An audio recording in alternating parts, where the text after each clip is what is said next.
groups to support rice farming in East, West, and Southern Africa.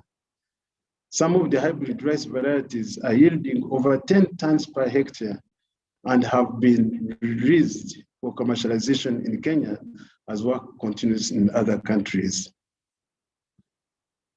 Ladies and gentlemen, these are just a few interventions with others in the pipeline. I wish to point out that we have been able to reach over 12.8 million farmers between 2018 and now, our goal being 16 million farmers by 2022. I am convinced that farmers in Africa can accomplish great things and continue in the path of progress if they have access to the right mix of farming innovations. Today, we are particularly excited to be preparing to launch the PBR cowpea that I mentioned earlier. The new cowpea variety, known as Cowpea 20, was developed by scientists at the Institute of Agricultural Research, Ahmadu Bello University, Zaria, in collaboration with international partners and our coordination at AATF. Large-scale adoption of this variety can improve cowpea production by at least 20 to 50%. It can drastically improve cowpea production in Maruka endemic areas, and in Nigeria, most of cowpea producing areas are highly infested by this destructive insect. I am pleased to announce that after laboratory and field work involving confined and nationwide trials, AATF and partners will officially launch the pod boil resistant cowpea variety tomorrow in Nigeria. Colleagues, this is a historical milestone for African farmers and especially for Nigeria food security, cowpea being a stable crop in the country, an important source of protein for over 200 million people. On behalf of AATF, I take this opportunity to welcome you all to the launch. The details of the event will be shared with you after the event. At AATF, we believe that the use of appropriate technology can improve agricultural productivity in Africa. Whereas Africa has recorded some improvements over the years in as far as our agriculture is concerned, there remain a number of challenges which drive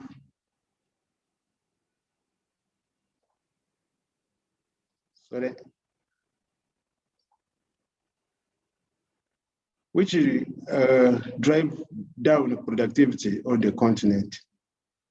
While other continents are witnessing tremendous yield results per hectare, the case in Africa is still lagging around creating a conducive policy and regulatory environment to allow innovations to thrive. We would like to urge governments to exercise their statutory duty of care to put in place appropriate policies, matching regulations, and well-structured and capable institutions with relevant and qualified human resources to support growth in the sector. Innovation cannot thrive in isolation without an enabling environment. Distinguished participants, members of the press, as I come to the end of my speech, allow me to share with you the African proverb, which states that even the best dancer on the stage must retire sometime. It has been a wonderful and enriching, fulfilling 10 years being at the helm of AATF. But as all good things usually come to an end, so has my time as an executive director at AATF. This will be my last address to the media as I proceed to my well-deserved retirement. I therefore wish to sincerely pass my gratitude and appreciation to you members of the media for your support on our path towards realizing the very exciting results we are all were able to achieve for our smallholder farmers. I want to send it to somebody. Let me also thank our stakeholders and investors who have trusted and and worked with us all the years, and especially our host governments of Kenya and that of Nigeria, where the PBR Cowpea would be launched tomorrow for the facilitation and support. For the government of Nigeria, we thank you for taking the steps towards allowing the deployment of PBR Cowpea to address one of the major challenges confronting the cowpea production in Africa. Thank you, and God bless you. I will now take questions from you. And thanks again for your presence. Thank you. Thank you, Dennis. Thank you for that elaborate statement. And thank you for the announcements on the two fronts about tomorrow's event and for the invitation to our colleagues to join us tomorrow. And also, we have had now officially the news that you will be going on retire at the end of the month. Thank you very much. Colleagues, I don't know if Joanne, you can help me and mute Murtala Adewale. Some noise is coming from there, just so that we can continue with the meeting.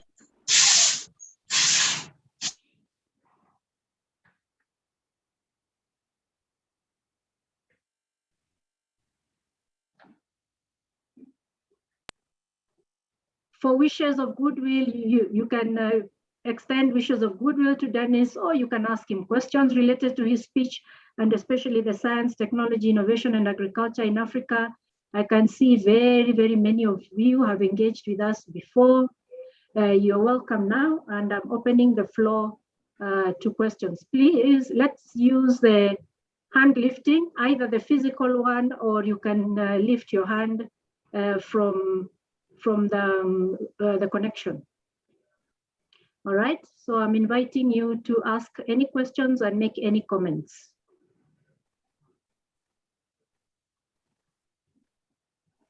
I can see you all there. I can see Diran, I can see Opoku, Ngechi, Peter Wamboga, you're also there, and many others. I can see names, everybody here. Anybody with a question, with a comment? You can put up your mute.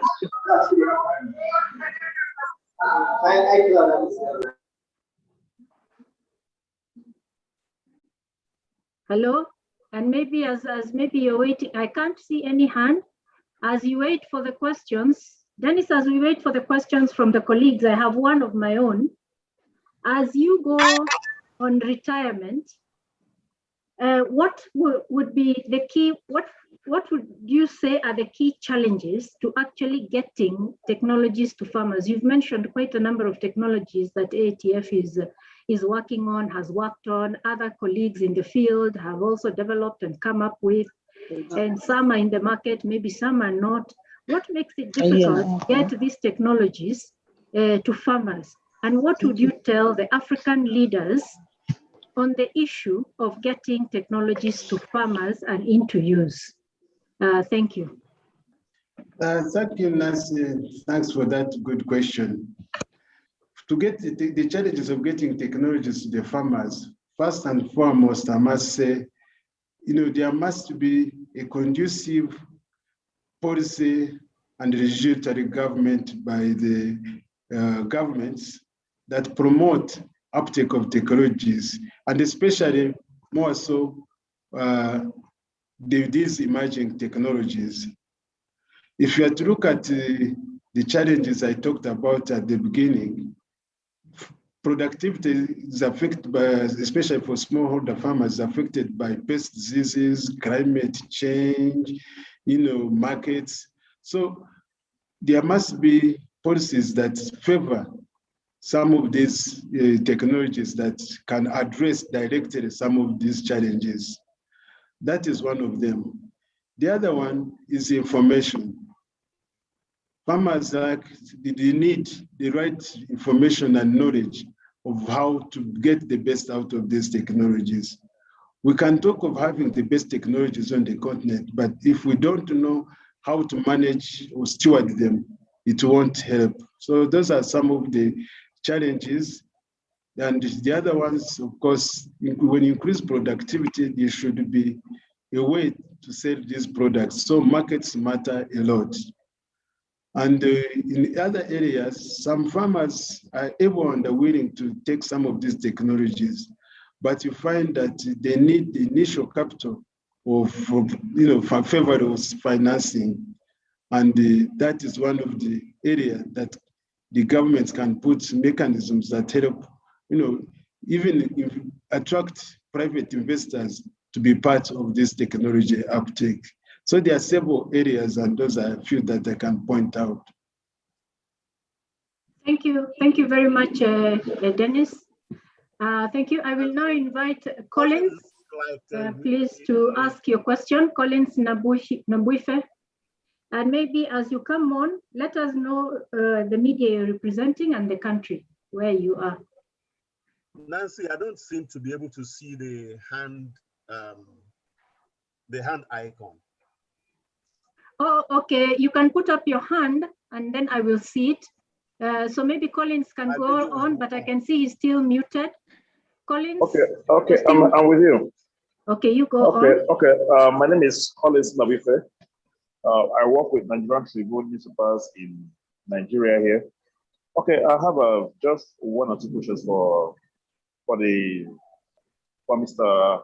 Dennis. Dr. Dennis, one is, we have been developing crops that are resistant to diseases and pests on farm. Are we not looking at post-harvest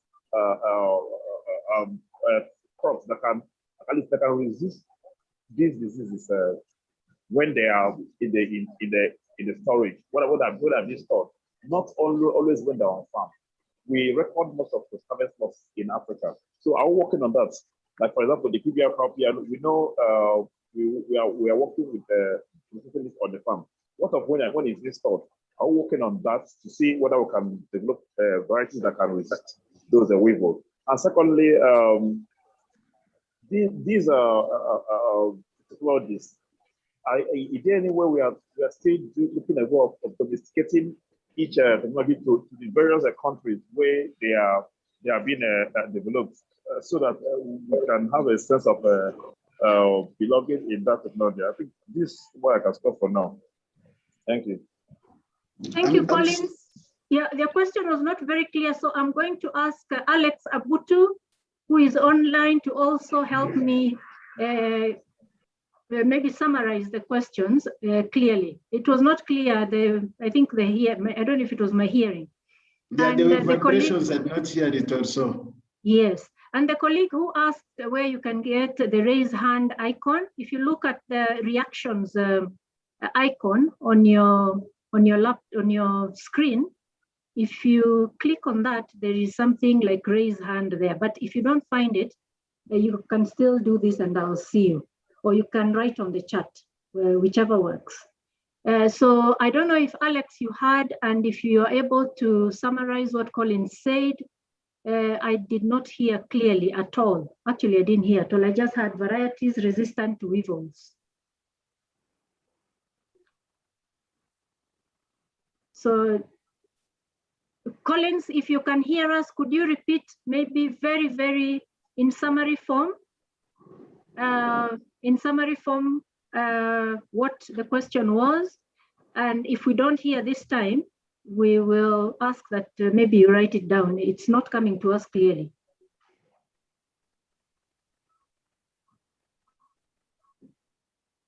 Collins?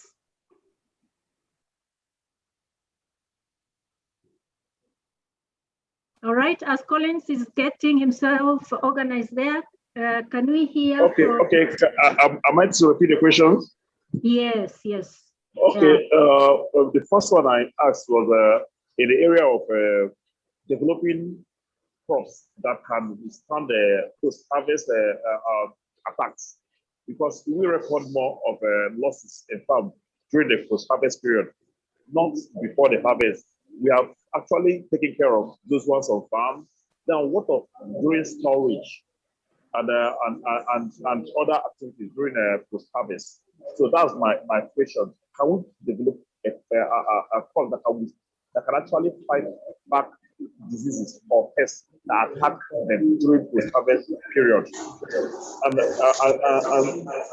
And secondly, hello, are you with me? Yes, yes, yes. Okay, and secondly, I'm talking about domesticating these technologies to the various countries where they are developed. I don't know if there are efforts towards that. Thank you very much. Okay. Nancy, did you get it? Hello. Yes, Alex, thank you. Nancy. Yes, Alex. Can you hear me now? Clearly. Yeah, so his question is, one, beans or cowpeas not only attack on the field, in storage, it is also attacked. So what is AATF doing? Okay. That's post-harvest. Mm-hmm. Yeah. And the second question, did you catch it? Hello? Did you catch the second question? Okay, Edie, please go on with that, Dennis, and then I think I can see it on the chat. I'll pass it on to you. Okay. No, thanks, Collins, for that question. Indeed, the cowpea can be attacked both in the field as well as in the storage. And the beauty of this technology, the BT technology we are using, is that it prevents or reduces to a big percentage the attack of pests in the storage. And that's where this technology is, has a lot of advantages, that not only in the field alone, but also they increase the productivity you get from the field, still further protected in the storage. That's the beautiful use of this BT technology. But apart from that, there are also some other additional methods one can use.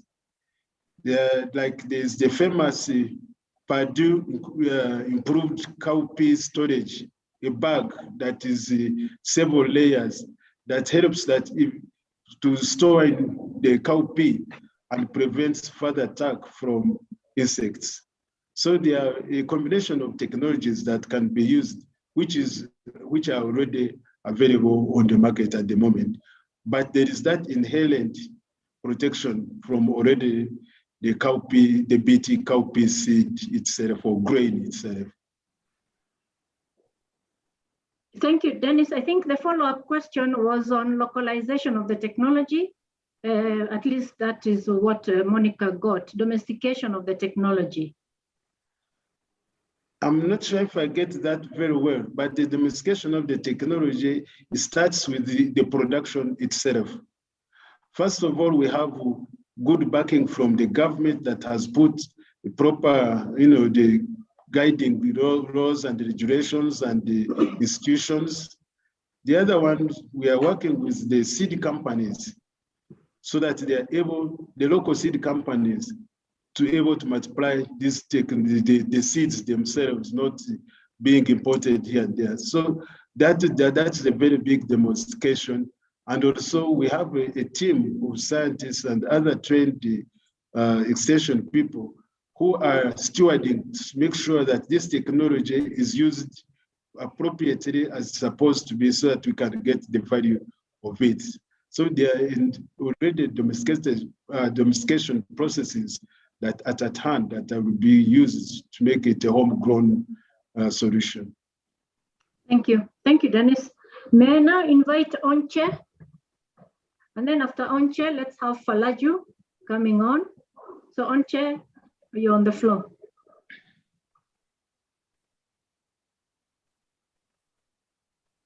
Yeah, if you can unmute yourself and then indicate which media you're representing and country.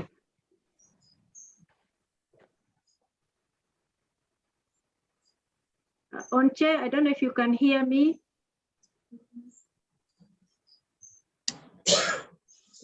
Okay. Okay.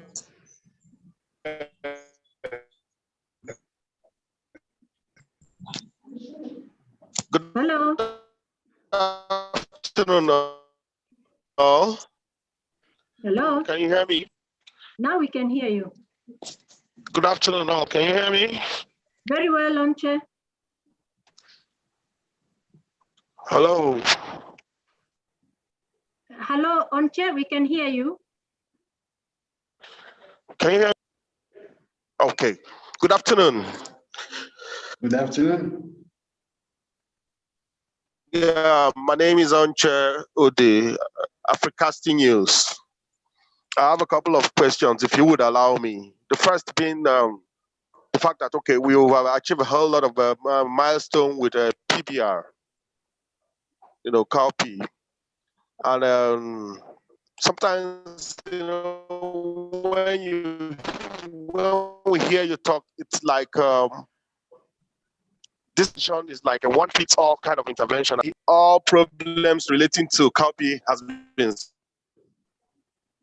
solved. If this is not so, crisis or less problems that may need a biotech intervention, and if to hear from you what you're thinking or what you're doing in that regards already. Recently we had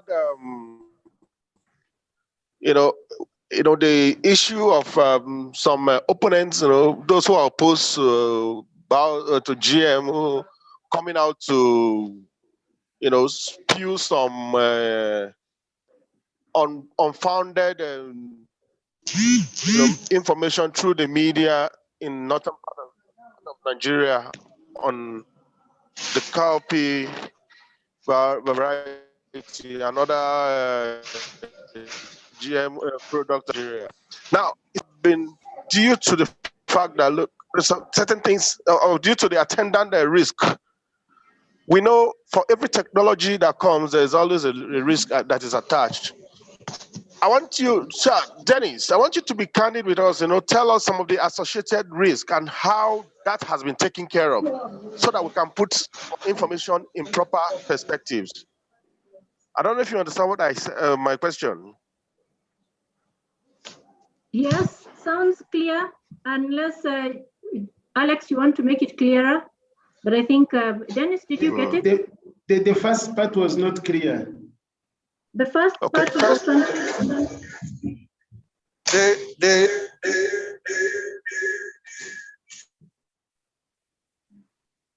Hello?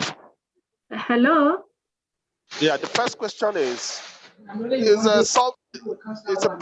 PBR cowpea, the final solution to all problems of cowpea?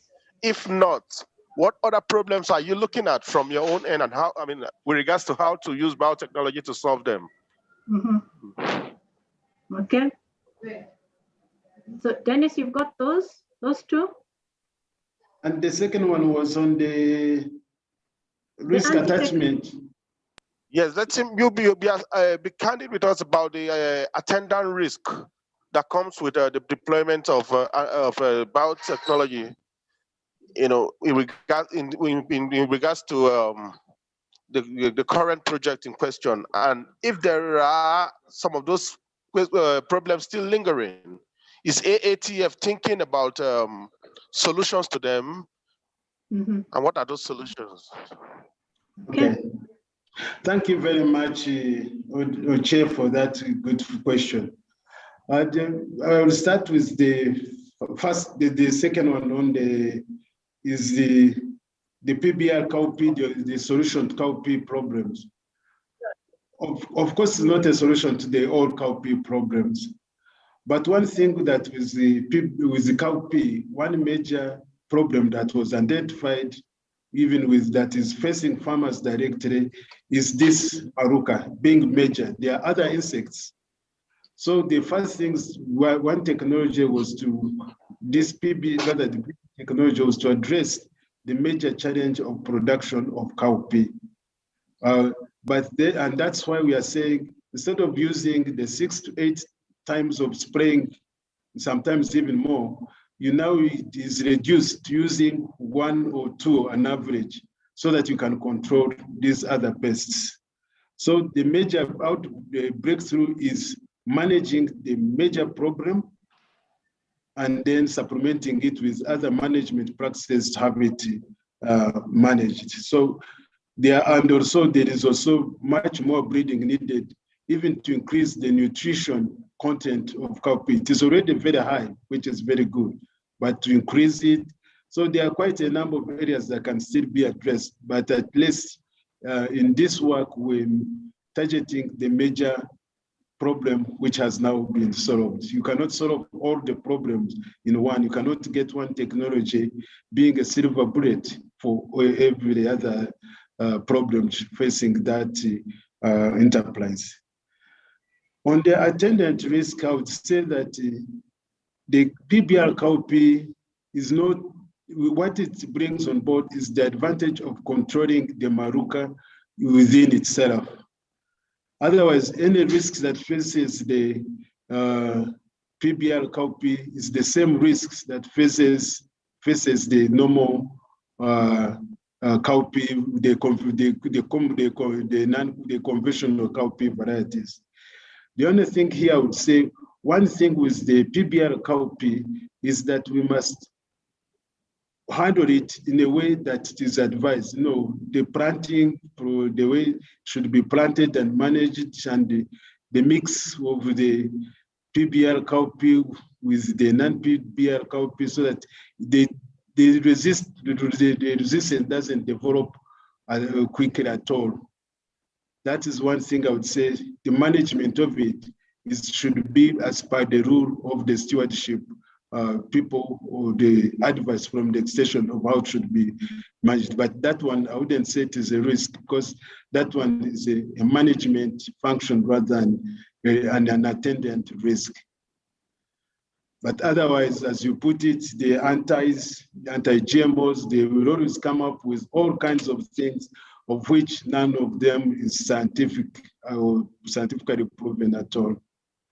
I hope, Onche, that addresses some of the questions you have raised. Thank you very much, sir. It sure does. Thank you very much, Dennis. Thank you, Onche. May I invite Falaju, please make your question or comment. Good afternoon, everybody. Good afternoon, everybody. Afternoon. Can you hear me? Perfectly, perfectly, Falaju. Okay. I want to, my question is that when... please, the media in the country, sorry. Okay, sorry. My name is Joke Falaju. I write for the Guardian newspaper from Nigeria. Did you get that? Joke Falaju from the Guardian. Yes. Yes, when Dr. Dennis was speaking, he mentioned that the government needs to provide conducive policy to encourage the kickoff of this technology. Is it that we do not have the necessary policy on ground now to enhance the uptake of this technology? Is that what we are saying? Also, the launch tomorrow, is it the commercial? We've been having a lot of launch. I don't know, maybe my bad if I don't understand, but is it the commercial launch of PBR cowpea, or what exactly are we doing tomorrow? Did you get that? When you talked of policy, did I hear something on groundnuts, or that was an echo? Yeah, it was an echo. What she's asking is, are we suggesting that maybe Nigeria does not have the policies and enabling environment to get cowpea to the farmers? Yeah. Exactly. Okay. No, thanks very much, Joke, for that good question. I'm very proud of Nigeria, to answer your question, that Nigeria has the enabling environment, and that's why this research has gone on, not only stopped at the research station, but now it is going to the farmers. So Nigeria has an enabling policy environment for the uptake of this technology. And yes, the launch tomorrow you will be availing the seeds to farmers for commercial production. So it is a commercial launch, as you have put it clearly. And this is, a great stride, and Nigeria's, government leadership showing that the other African countries should take it as an example in adopting modern technologies to solve some of the challenging problems of production. Okay, can I ask? I'd like to ask a question, please. Okay, Afro, where are you? Falaju, you want to follow up? The question is okay. I mean, the answer is okay. Okay, I want to ask a question. Yeah, please. it's okay. Okay, thank you. So I have somebody called Omolara. I've heard that name from Alex many times. Welcome, and let me give you the floor, then I go to the questions on the chat. Thank you. Okay, can you hear me, please? Perfectly clear. Okay. Okay, so my name is Omolara Folanya, and I work with TVC News in Nigeria. And my question is, I don't know if any research has been carried out to see if there's any possibility that the target pest, which is the Maruca bitracta, can develop some kind of resistance to this BT gene, and what steps have been taken to forestall any such occurrence? Did you get my question? Very clearly, very clearly. Let me just check. Dennis, did you get it? Is it to target pests or non-target pests? I think she asked target pest, Maruca. Can it become resistant? Maybe, yeah. Okay. And are there any, I don't know, what is being done to forestall that, just in case the target pest becomes resistant to the BT gene? Yes, thank you very much for that good question, Omalera. You know, before I answer your question directly, I will talk about the general management of resistance in crops. You know, with crops, you read it today when it is resistant to say, let me use Maruca, for example, for the sake of it. But in the future, you find another, with the climate change and you know, it's a natural biology that the weather patterns change, you find another insect coming in, which has not been bred for. But if we are to target the Maruca itself with BT, it should not develop resistance for some time. Like all crops, after some time, you know, because of the weather patterns and other environmental challenges, they say the resistance is broken. It's not that it's broken, it's because other natural biotic and abiotic conditions have come in and introduced new challenges. So it should not be the resistance to BT or to Maruca should not be there for some time, and especially when the proper stewardship measures are used. And I'm saying sometimes it depends how the deployment, how it has been handled in the production, and that's where the extension and the scientists have to work together to make sure it lasts long. For how long, that is something with that environment can dictate. So at the moment, shouldn't lose out on resistance, but with time, with changing environment and other challenges coming in, yes, it can and it's possible. Thank you very much, Dennis. Maybe allow me, colleagues, to look at some comments and questions here or on the chat. Otherwise, we'll lose out on these ones that are really good. What preparation has been made to educate farmers on the PBR cowpea that will be launched tomorrow? That is from Kechi.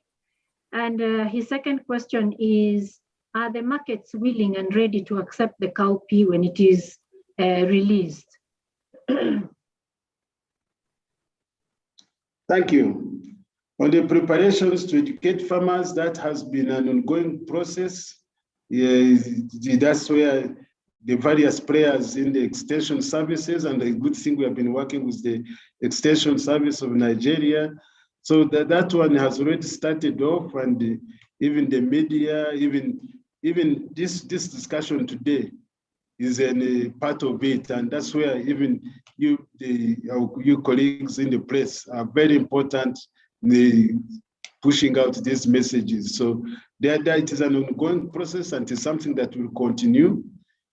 And the market's ready very sure. That's why this variety, this BT gene or the resistance was put into a local variety, which was already on demand by the market itself. So the market was taken consideration of. And let me generally put it that before, in our activities with our partners, before we go into any depth, we look at those socioeconomic circumstances needed. Is it the right variety? Is it the right environment? Is it addressing the right markets? So, but by the time it is released, all those have been considered as a package. So the market is ready. And I'm proud to say that even the demand by the farmers for seed now is so high that the seed companies will have to do quite a lot to catch up. Mm-hmm. Mm-hmm. Thank you very much, Dennis. Allow me, maybe I'll go through 2 or 3 so that, and Ochieng, I've seen your hand. Let me just read out these ones. Ada Achanya is asking, where and how can farmers get this pod borer cowpea, PBR cowpea? That is from Ada. Then John is asking for the speeches. That one, yes, John, we're going to get those to you. Then Bilkisu Ado is asking if it will be great if our local farmers can get this cowpea, and if it's available now, especially as we are in the rainy season, where are they? Where can it be bought? So maybe Dennis, you can dwell on that question as I sieve through these others. Thank you. I think the two questions from Ada and Ado are related, where the farmers can get this. And indeed, tomorrow at the launch, that's where a number of seed companies which have been involved in the multiplication will be announced, where it will be availed. Also, I must say, we have the Institute of Agricultural Research in Zaria, which has produced what we call the foundation seed or the mother seed. And this is the seed that has been available to the seed companies to multiply further. So there are a number of seed companies, the national seed companies in Nigeria, that will be where one will be getting these varieties from. I don't have the examples in my head, but our Nigeria office, they will saturate out where these seeds can be got, and tomorrow will be announced also. Thank you. Thank you, Dennis. So there's a question here, and yet, Patrick, I believe your question has been answered about educating farmers, but maybe if we have a little time, maybe 1 minute, Alex can talk about it a little bit more. Violet Nakamba, are you from Zambia? Maybe you can let us know, but you're asking what exactly is ATF doing with farmers?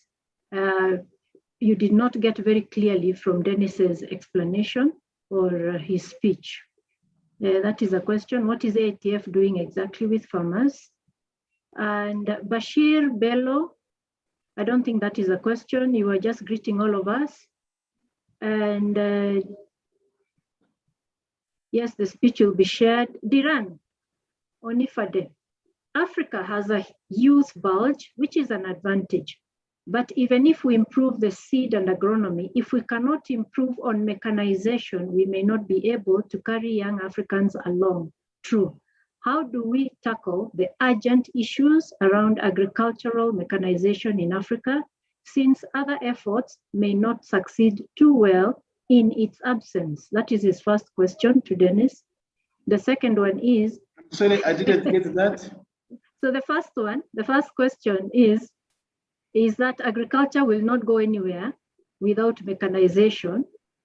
And we have all the bulging youth that is interested in taking forward agriculture, but through mechanization.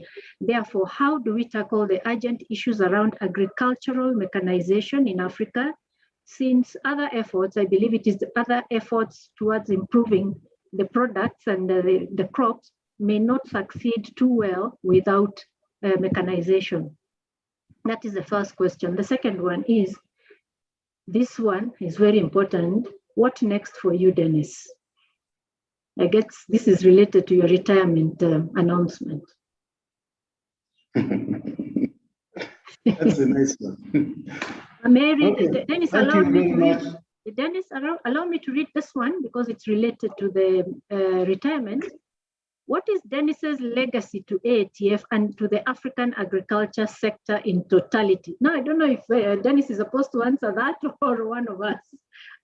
What is your legacy to AATF and to the African agriculture sector in totality? Thank you. Maybe I need to understand what legacy meaning what? What do you leave behind? What are you leaving behind at AATF? What are you leaving behind in the agriculture, in the African agriculture sector in totality? What is your mark? What marks that you are here? You know? Yeah. Well, these have been a mouthful. Yeah. Starting with the first trick, was it from Violet? What is AATF doing with farmers? A very good question. Violet, if I may tell you, AATF, we are about a staff of now close to 50 people, and we have 2 offices in Nigeria, one in Nigeria, in Abuja, and one the headquarters here in Kenya, Nairobi. So for sure, as AATF, we cannot reach down everywhere to farmers and all players along the value chain.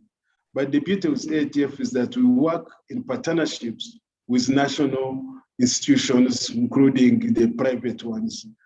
And how we reach the farmers is we reach through them, through our partners, through these partnerships.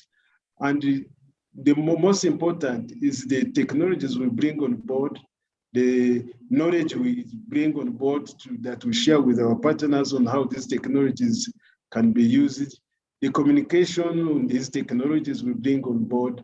And yes, when there are trials going on the ground, we also try as much as to participate as partners in this value chain. So that's how we reach partners. I mean, that's how we reach farmers, through our partners and the knowledge and the know-how that we come with. On the question on agriculture mechanization, you are really very much spot on. Without mechanization, our productivity will still lag behind. And we have already demonstrated this, and I'm glad, in fact, Nigeria is a good example where we have a cassava mechanization and a group processing project that shows that farmers can even yield, get yields like in what is happening in Brazil and Thailand, from the 7 to 9 tons per hectare to above 25, and in some cases 35 farmers have been getting that. So it is actually, I'm glad also that some government policies on mechanization, if you had to walk through some of these policies, a number of these policies are on paper on mechanization, but it's implementation of these policies that governments have that will increase agricultural mechanization. So let's not say it is not there, it is there, but we need the effort scaled out to reach many more people and many more farmers it is. But for sure, if we are to make a great difference from what we're doing today, mechanization must be one of the toolboxes that we go along with the increased production and productivity. What's next for me? Wow, I'm retiring a happy man. See that even some of the innovative technologies that PBR, like PBR Cowpea, that we never thought to be in Africa, it is being launched tomorrow. That's a great achievement for AATF. And when I go back to my village and taking up my own activities, if you want to now share with you what next, I'm also a farmer, but a livestock farmer, and that's where I'm going for. And the rated one where, what legacy, what do I leave behind? I must say, I'm a very happy man when you leave behind an institution like AATF with the partnerships like the Institute of Agricultural Research, Zarian, the NARES, the Extension Services of Nigeria, forgotten detail, and living systems and places, having ATF participated with various stakeholders in improving the policy and the regulatory environment in Africa. That will go a long way. It is not going to show all the results today, but it will go a long way to contributing to increase food productivity and production and contributing to a food secure Africa. I hope that summarizes the number of comments, questions that were raised. Nancy, over to you. Yes, it does. And there was somebody who had their hand up, and I promised to come back to them, even though it is past time. Yes, Ochieng. Please, Ochieng, put forward your question or comment. All right, thank you, Nancy. And Dinesh, I'm wishing you best of luck in your retirement, but I hope you're not tired and you'll still be around. Yeah.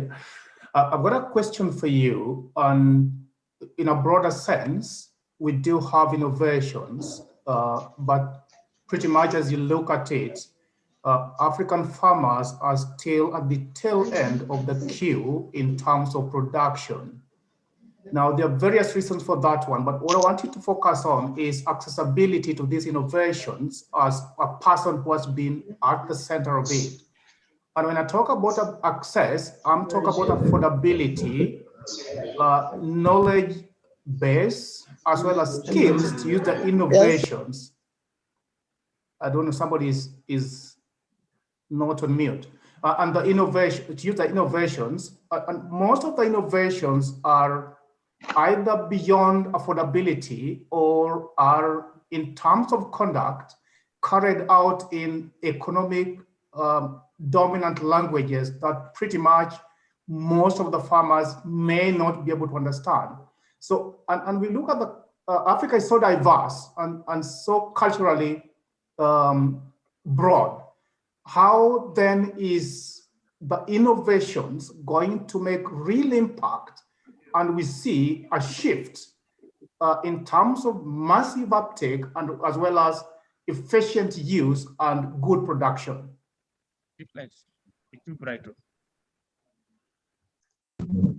Thanks very much, Cheng, for that beautiful question.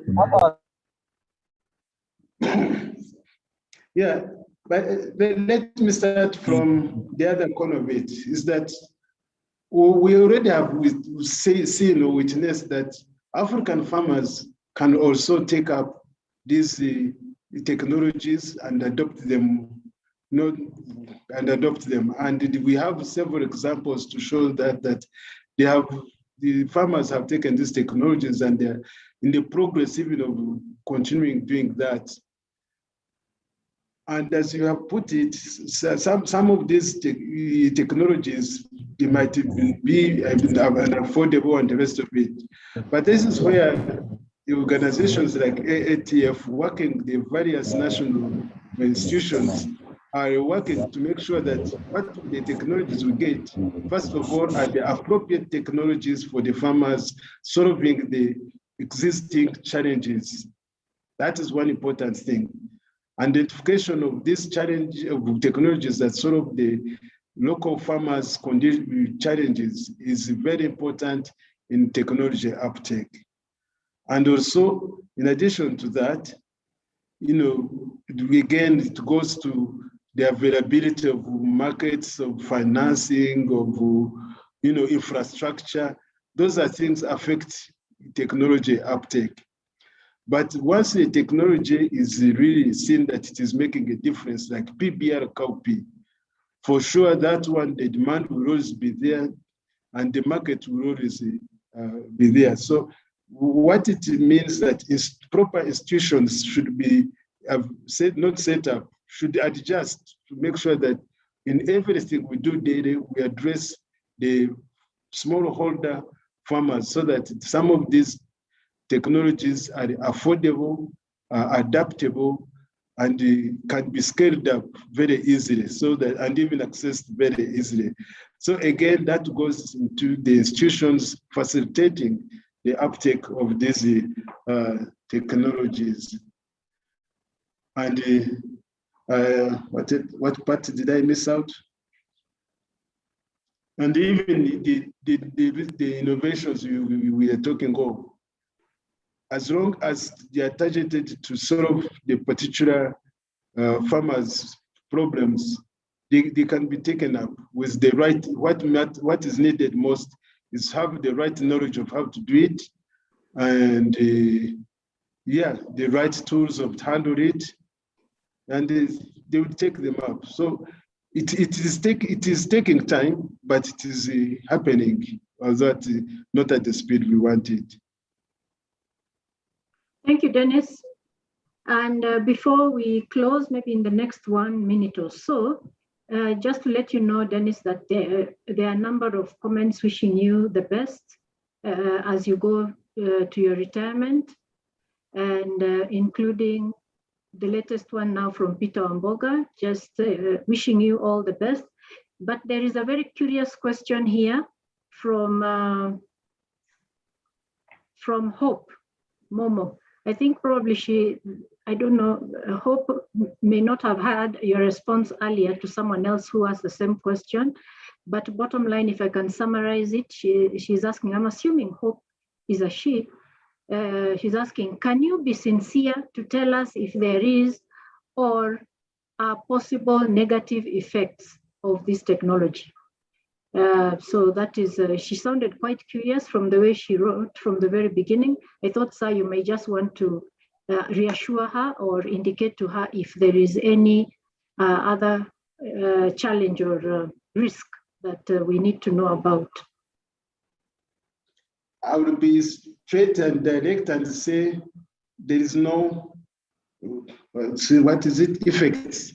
The effects that I would say the effects that are with this BT cowpea are the same effects that are with the conventional cowpea. If there's anything that can happen that is or somebody is allergic to the conventional cowpea, for sure one would be allergic to this one, if I may put it at a local scale that way. But it is as safe as the conventional cowpea itself. Thank you. And studies of this technology have shown that, and that is our basis of the scientific evidence on that. Thank you. Thank you, Dennis. Peter Wamboga is asking, what is the one most outstanding achievement that, Dennis, you have registered in the decade? I think there are various. You had touched on this before. I don't know if you want to just go through it, because this is from, it is coming, it's a very straightforward question. I don't know. Yeah. So to say one thing among the many would be the most unfair. Yes. But one thing I would say, and that is exciting, is that AATF, as a technology transfer organization, the launch of PBR cowpea tomorrow in the area of biotech. You know, we have so many examples in non-biotech, in mechanization, in chemical, in policy. But in the biotech area, the launch of the PBR cowpea, I know we have worked on maize, which is in South Africa, which other countries are looking to take up. But that launch of tomorrow is a milestone to always remember, if I may answer it that way. Thank you. Thank you. I'd like to now transition and hand us over to Alex Abutu. Colleagues, we are really receiving a lot of messages of goodwill for Dennis.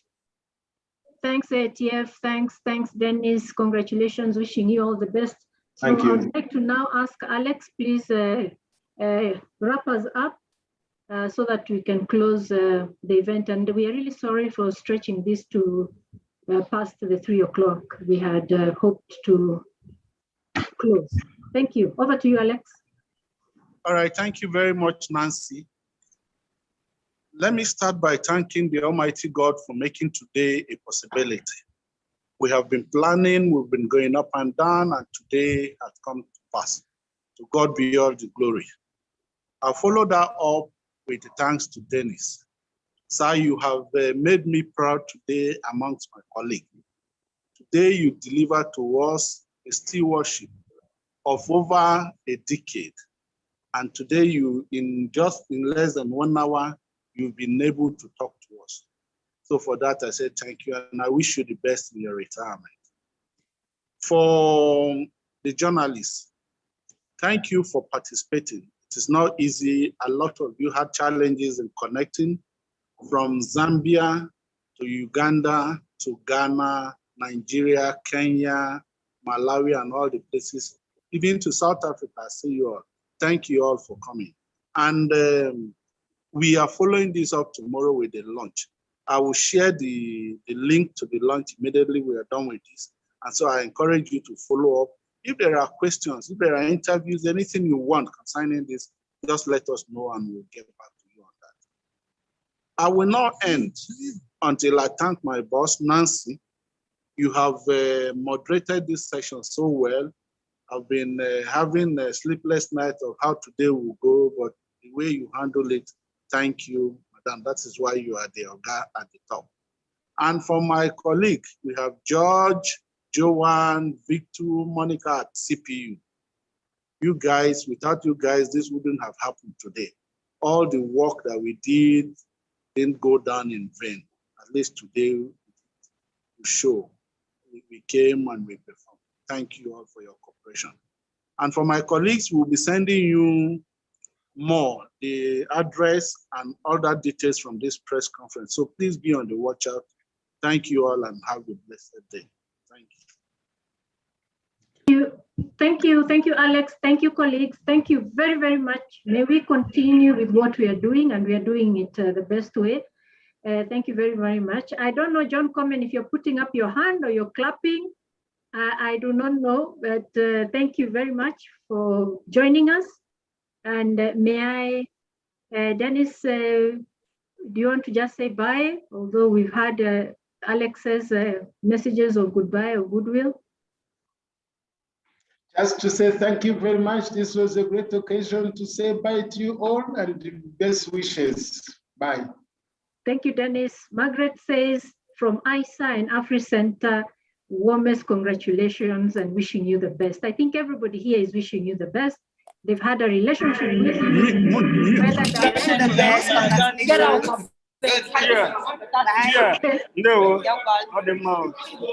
All right, bye-bye. Hello, Nancy. Yes, yes. Hello, Nancy, please can you tell everybody to put on their camera? Let's have a shot. Oh, a shot. Okay, yes, please. With Dennis as he retires. Everybody, Joanne and Alex and George, let's be on standby for this photo. Diran, we're still not seeing you. We're only seeing your fixed image. John Comment is there, very clear. Okay, Eliane, please bring down your top. But we can't see your face, okay? Yeah, we can see. Others are not on. Ochieng Ogodo. Oh, I'm not. See your face. Show my face. See, come and see, come and see. This one. Yeah. And hope we cannot start your video. Nancy, I think I saw Lopez from IITA on. Yes, I can't see her face here. Asante sana. Asante sana. I hope Dennis has understood that one. Okay. Eliane, put on yours. You were there earlier. Edgar, welcome. Yeah, Ma, we can't see you. Let's all be seen if we can. How much time do you want to give to this? 1 minute, Nancy. Okay. Yeah, great, Eliane. Oh, you went away again. Okay, I've captured. Wow. Which video? That's a good idea. Let's smile. I don't know what you're going to say. PBR Cowpea. Margaret, you're very serious. Okay. I can see Burkina Faso there. All right. Bye-bye. That was so nice. Yes. Oh. Okay, bye-bye. Dennis, this is the media saying goodbye to you and congratulating you. Okay, Congratulations. bye-bye. Bye. Bye. Bye. Thank you. Congratulations. Thank you. Bye. Bye. Bye. Bye. Bye-bye. I hope you got the shots, John. I did. Okay, thank you. Okay. Ending the meeting. Bye, everyone. Okay.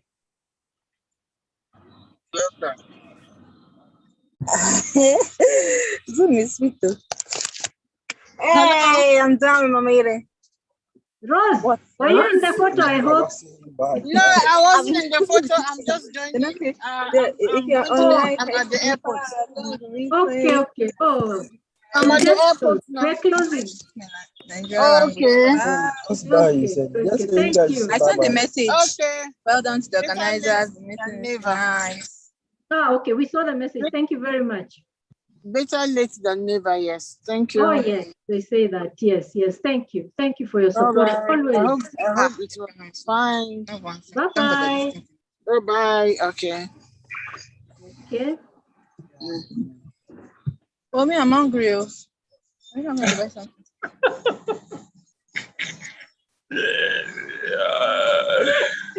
We had that. Okay. Oh, goodness.